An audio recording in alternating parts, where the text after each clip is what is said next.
मीरपुर नाम का एक गांव था। गांव में जग्गू नाम का एक भिखारी रहता था। जग्गू के 2 बच्चे थे, राजू और मिनी। अब्बा, क्या हम लोग हमेशा से गरीब हैं? नहीं बेटा, हम हमेशा से गरीब नहीं हैं। मेरे वालिद साहब, मतलब तुम्हारे दादा, एक दौलतमंद शख्स थे।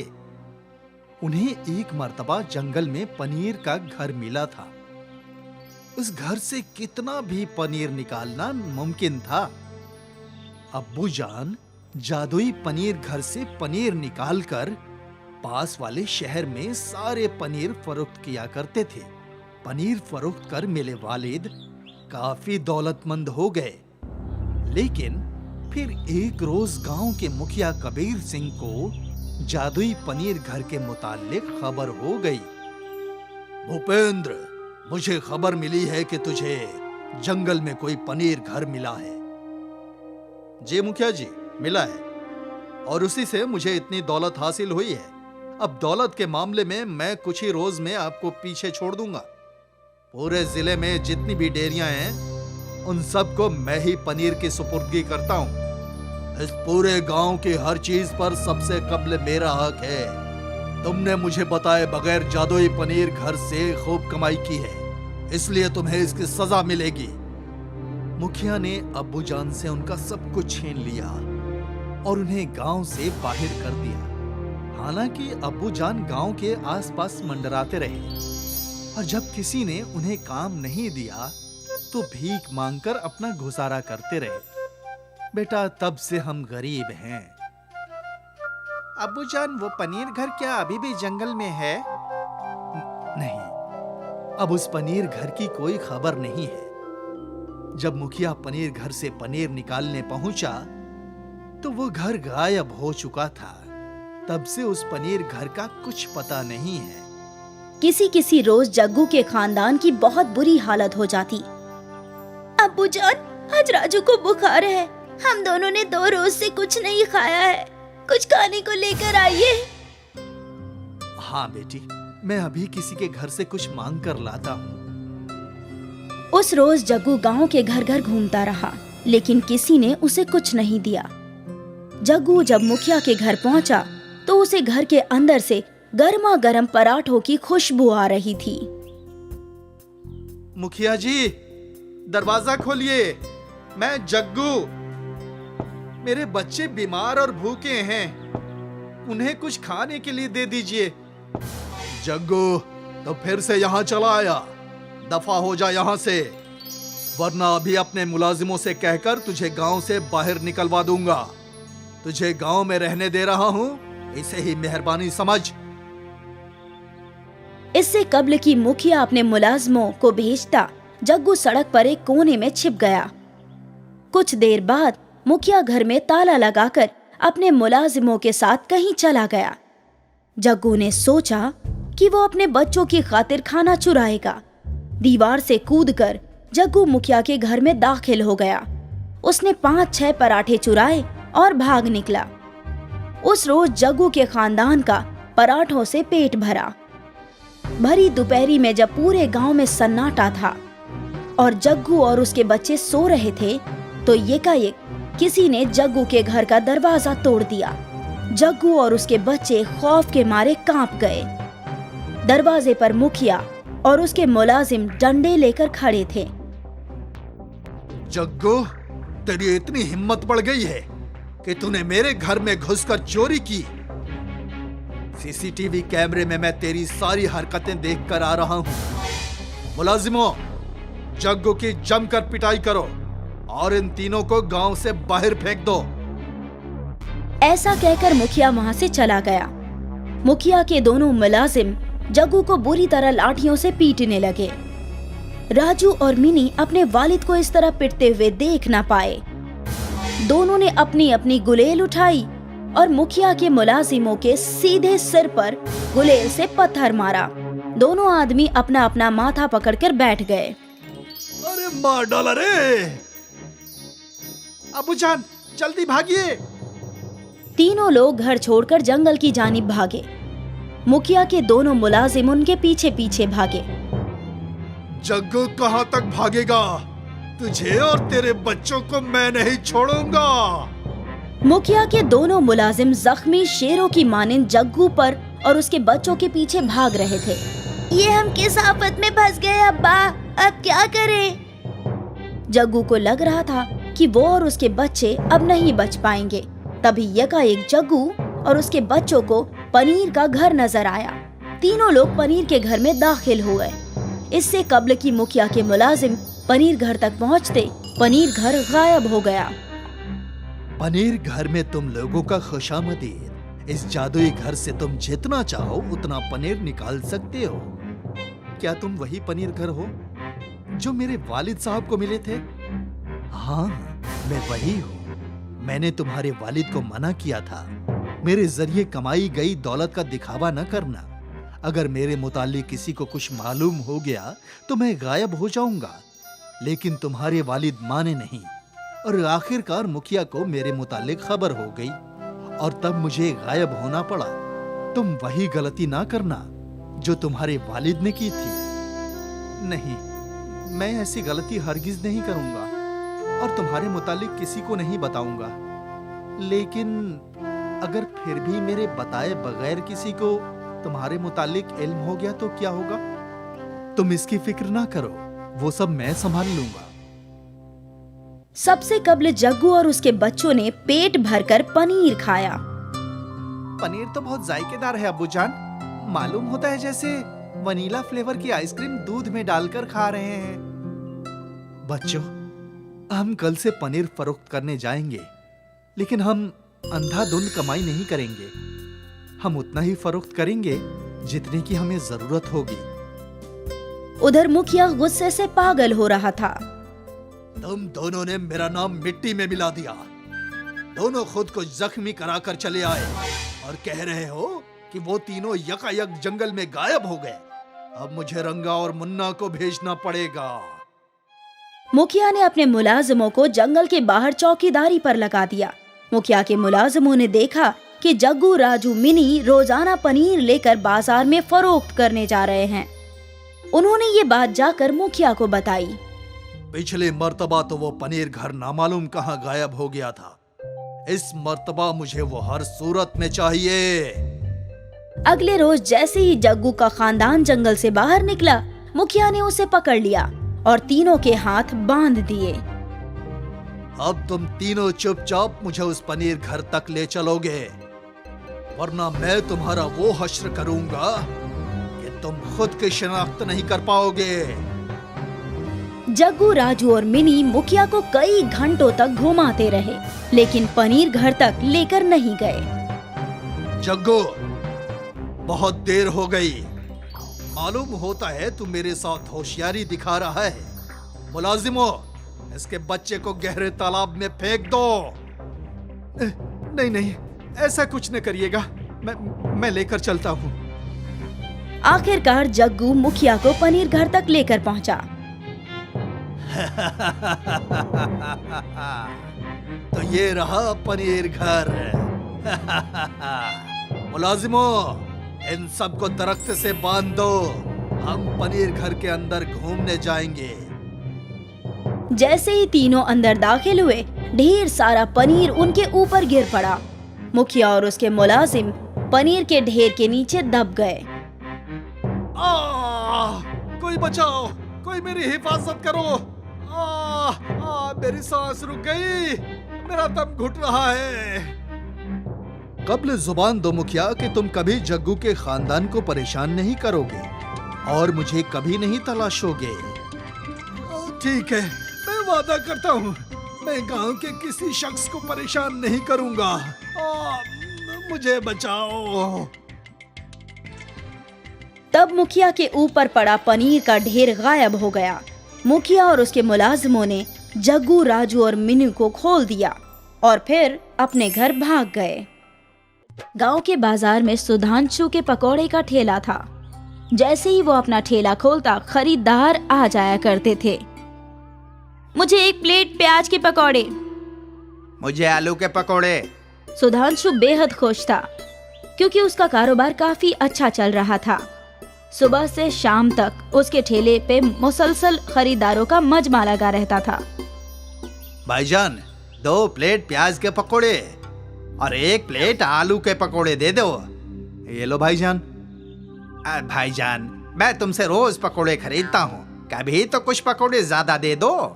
भाई मैं माप से ज्यादा अपने घर वालों को भी नहीं देता।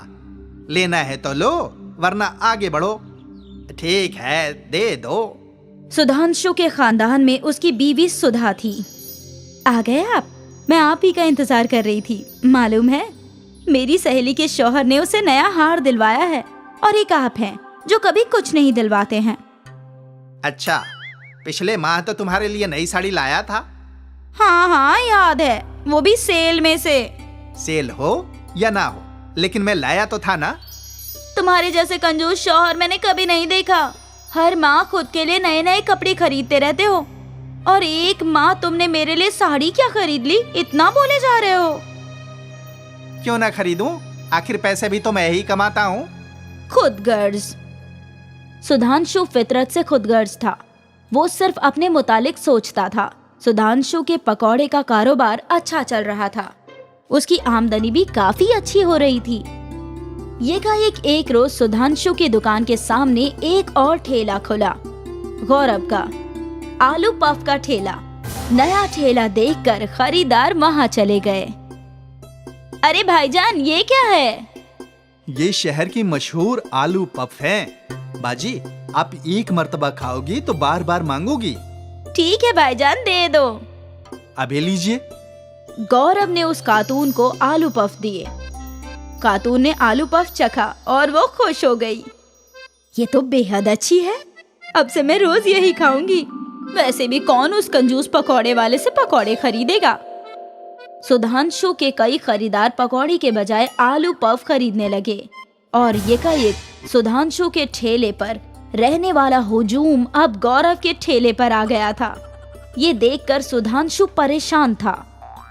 ये आलू पफ वाला नया है, कुछ रोज में लोग इसे भुलाकर वापस पकोड़े खाने लगेंगे। सुधांशु खुद को तसल्ली दे रहा था। खैर, दिन गुजरे, लेकिन गौरव के आलू पफ हकीकत में अच्छे थे, इसीलिए खरीदार अभी भी उसी ठेले पर नजर आते थे। इस आलू पफ वाले ने तो मेरा कारोबार ही चौपट कर दिया है। मालूम नहीं कहां से आ गया। अगर ये नहीं होता तो सब कुछ अच्छा ही चलता। सुधांशु सोचने लगा कि कैसे वो गौरव को अपने रास्ते से हटाए। गौरव बेहद खुश था। आते ही उसका कारोबार जम गया था। हे भगवान, आपका लाख लाख शुक्रिया, आपने मेरी मुसीबत हल कर दी। गौरव फितरत से भी बहुत भोला और रहमदिल था। जब भी उसके ठेले पर कोई गरीब आता, वो मुफ्त में उन्हें आलू पफ खिलाया करता था। गौरव की सारी हरकतों पर सुधांशु गौर फरमाता था। ये तो निहायती भोला है, इसे तो आसानी से बेवकूफ बनाया जा सकता है, लेकिन कब्ल मुझे इससे दोस्ती करनी होगी। और फिर इसी ख्याल से सुधांशु ने गौरव से गुफ्तगू करना शुरू कर दिया। और भाईजान, सब खैरियत? सब खैरियत है, आप फरमाइए। सुना है आपके आलू पफ बहुत ही जायकेदार हैं, कभी हमें भी खिलाइए। अरे अभी लीजिए भाईजान। गौरव ने सुधांशु को आलू पफ दिया। सुधांशु ने वो चखा। अरे वाह, ये तो लजीज है, एकदम नई चीज है, खाकर मजा आ गया। आपको अच्छा लगा ना? यही काफी है। ये खास चीज तो आपको बड़ी दुकान खोलकर बनानी चाहिए। चाहता तो मैं भी यही हूँ, लेकिन दुकान खोलने के लिए पैसे नहीं है। वैसे मैं भी दुकान खोलने वाला हूँ। अगर तुम्हें वाजिब लगे तो एक साथ दुकान खोलते हैं, जिसमें 2 काउंटर होंगे। तुम आलू पफ फरोख्त करना और मैं अपने पकोड़े। मतलब साझेदारी में? हाँ वही। मैंने तो बड़े बाजार में एक दुकान भी देख रखी है। वाह, ये तो अच्छा होगा। बड़े बाजार में फरोख्त भी ज्यादा होगा। हाँ वो तो है। मैं तो कब से किसी को तलाश रहा था जो आधे पैसे लगाए और मेरा साझेदार बन जाए। बड़े बाजार में दुकान का खर्च कितना है? यही कोई 6 लाख। मेरे पास 3 है और 3 की जरूरत है। ठीक है, मैं दे दूंगा, आपको कल बताता हूँ। ठीक है भाईजान। सुधांशु गौरव को अपने जाल में फंसा रहा था। गौरव घर गया और वहाँ इसके मुतालिक उसने अपनी बीवी लता से जिक्र किया। ये तो बहुत बढ़िया है। मेरे पास 1.5 लाख तो हैं, लेकिन बाकी के 1.5 लाख कहाँ से लाऊं? आप उसकी फिक्र ना कीजिए, मेरे ये जेवर कब काम आएंगे। आप उन्हें गिरवी रख दीजिए और फिर जब आपके पास पैसे आए तो छुड़वा लेना। ठीक है, यही वाजिब रहेगा। गौरव ने लता के सारे जेवर गिरवी रख दिए और बैंक से अपने बचत किए हुए पैसे भी निकाल लिए। भाईजान, पैसों का इंतजाम हो गया है। अरे वाह, तो फिर चलो कल ही हम दोनों मिलकर वो दुकान खरीदते हैं। ठीक है भाईजान। गौरव और सुधांशु ने मिलकर मालिक को पैसे दिए और फिर मालिक ने सुधांशु को दुकान की चाबी सुपुर्द की। आखिर हमारा ख्वाब मुकम्मल हो गया। हाँ, अब एक काम करो, तुम अपने ठेले पे जाओ, मैं यहाँ मरम्मत और 2 काउंटर लगवाने का काम संभालता हूँ। कम से कम उसी बीच तुम कुछ और कमा लोगे। ठीक है भाईजान। गौरव अपने ठेले पर पहुंचा और आलू पफ फरोख्त करने लगा। कुछ रोज गुजर गए। सुधांशु का पकौड़े का ठेला बंद ही था। 1 हफ्ते बाद जब गौरव दुकान देखने गया तो उसने देखा कि सुधांशु कब्ल से ही वहाँ पकौड़े फरोख्त कर रहा है और दुकान में बस एक ही काउंटर है।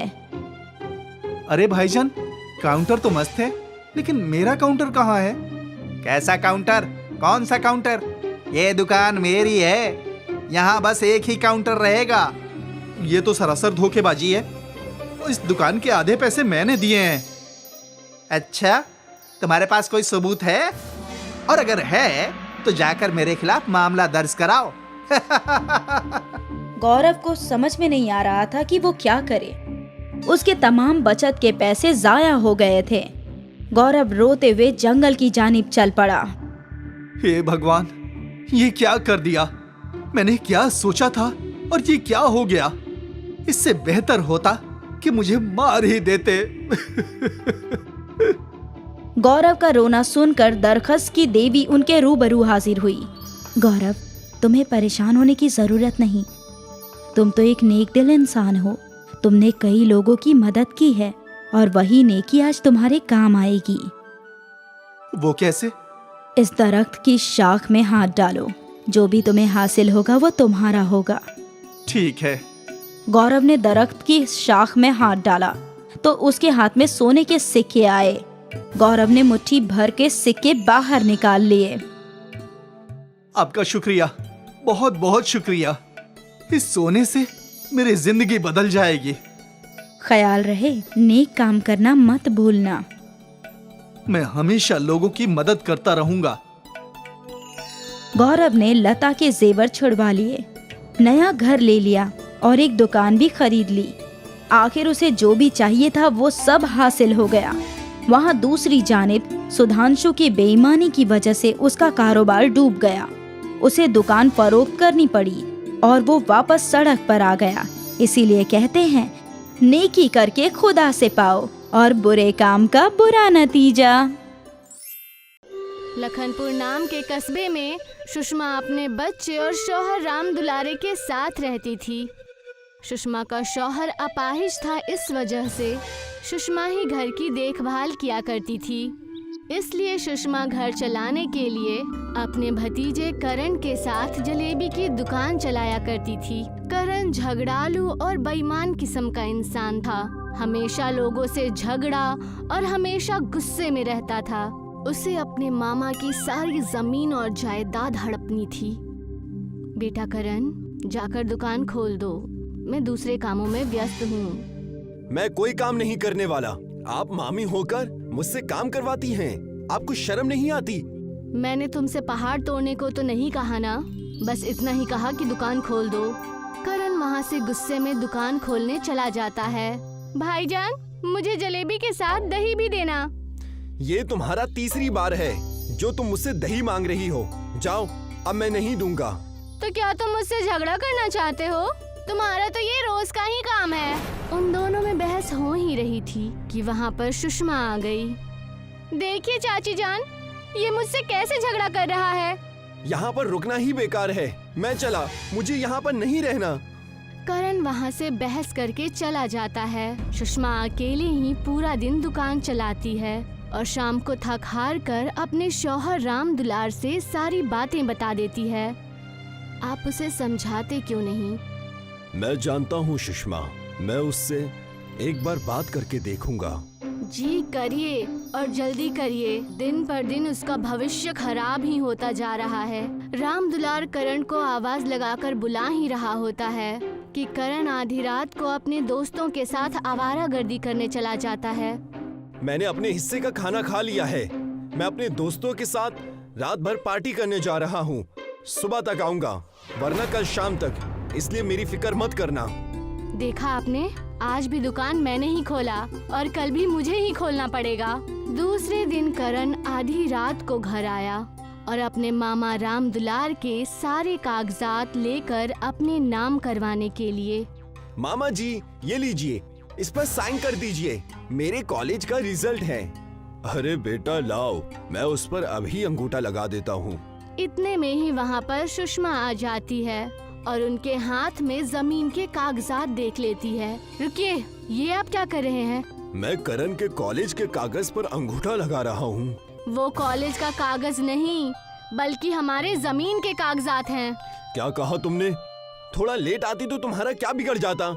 सुषमा और राम दुलार दोनों ही करण की हरकतों से परेशान होकर उसे घर से निकाल देते हैं और सुषमा अकेले ही जलेबी की दुकान चलाने लगती है।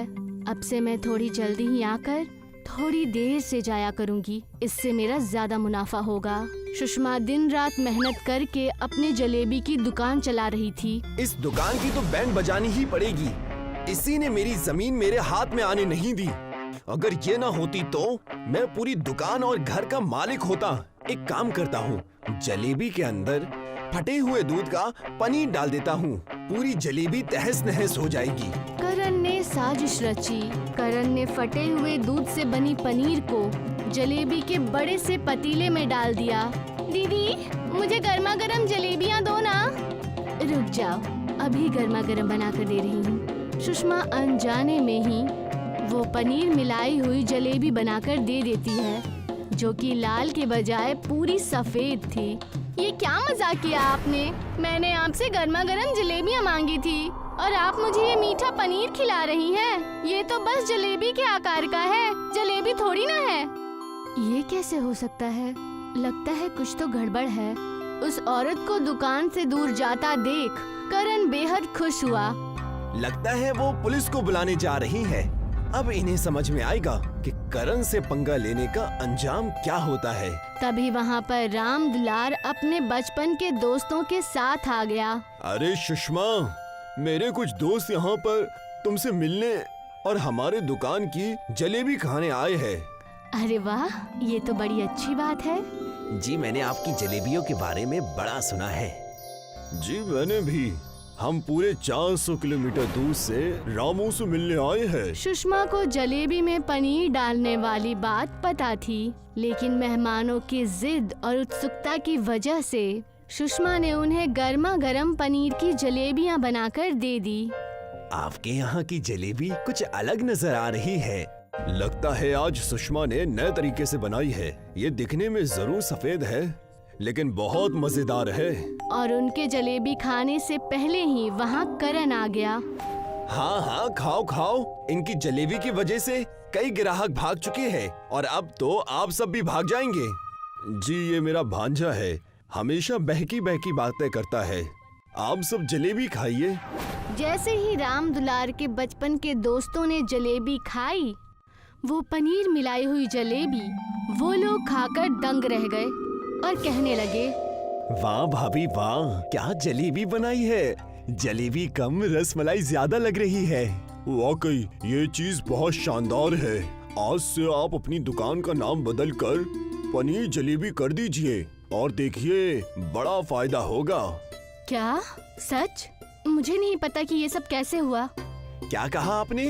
ये अच्छा लग रहा है। करण को उन सब की बातों पर विश्वास नहीं हुआ था और वो अपने ही मिलाए हुए पनीर को जलेबी के रूप में खाने लगा। पनीर जलेबी उसे बहुत पसंद आई। अरे ये तो सच में अच्छी है, लेकिन आप सब उनकी तारीफ क्यों कर रहे हैं? ये पनीर जलेबी मैंने बनाई है। हुआ ये कि इसमें पनीर मैंने ही डाल दिया और देखा आप सबने मेरा कमाल। सुषमा सारी बातें समझ चुकी थी। तब उसने कहा, तुम चाहते थे कि हमारी जलेबी की दुकान बंद हो जाए और हम रोड पे आ जाएं, है ना? सुषमा, हमें ये सब बातें मेहमानों के सामने नहीं करनी चाहिए। और जैसे ही सारे मेहमान चले गए, तब करण ने अपने मामा राम दुलार से कहा, मामा जी, आपने तो मुझे कुछ जमीन जायदाद भी नहीं दी। मैं बस आपसे इतना ही कहना चाहता हूँ कि आप मुझे ये दुकान दे दे, और अब तो मैं यहाँ पनीर जलेबी ही बेचूंगा।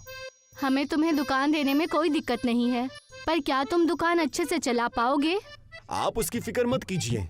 अगर आपको लगे कि दुकान अच्छे से नहीं चल रही है तो आप ये दुकान ले लीजिएगा। ठीक है बेटा, हम ऐसा ही करेंगे।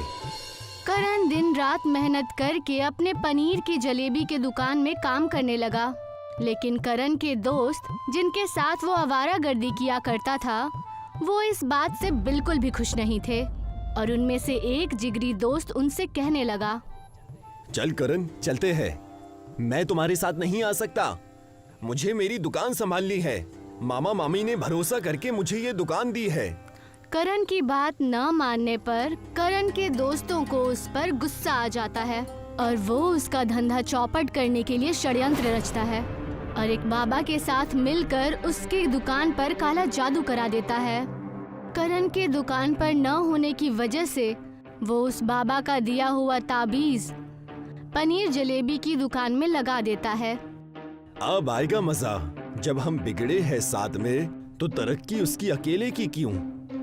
ये तावीज कैसी? लगता है सुषमा ने यहाँ पर रख दी। मैं इसे अपनी कलाई में बांध लेता हूँ।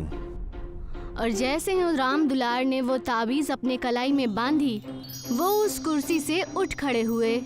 यानी उस काले जादू की वजह से वो बिल्कुल तंदुरुस्त हो गए और वो फिर से चलने लगे। ये क्या? मैं चल रहा हूँ, मेरे पैर ठीक हो गए। ये तावीज तो कमाल की है। मालिक, तेरा हजारों बार शुक्र है। वहीं दूर खड़ा करण का दोस्त ये सब कुछ देख रहा था और वो देखकर वो दंग रह गया। और उसके बाद वो उस बाबा के पास गया। तब बाबा ने उससे कहा, तुमने ये सोच भी कैसे लिया? तुम जैसे धोखेबाज की मदद मैं बस ऐसे ही करूँगा। 20 साल पहले की बात है। उस दुकान पर एक बेटी ने मेरी भूख मिटाई थी, मुझे जलेबियाँ खिलाकर। इसीलिए मैंने ये मेहरबानी की है। अब जब भी कोई उस दुकान की पनीर जलेबियाँ खाएगा, वो हमेशा खुश रहेगा और उसकी बीमारी भी ठीक हो जाएगी। मुझे माफ करना बाबा, मेरे मन में जलन हो रही थी। और वैसा ही हुआ। उनकी जादुई पनीर जलेबी बहुत अच्छे से चलने लगी। करण के मेहनत की वजह से उसके मामा मामी उससे बेहद खुश थे और सब लोग मिलकर अब खुशी खुशी रहने लगे।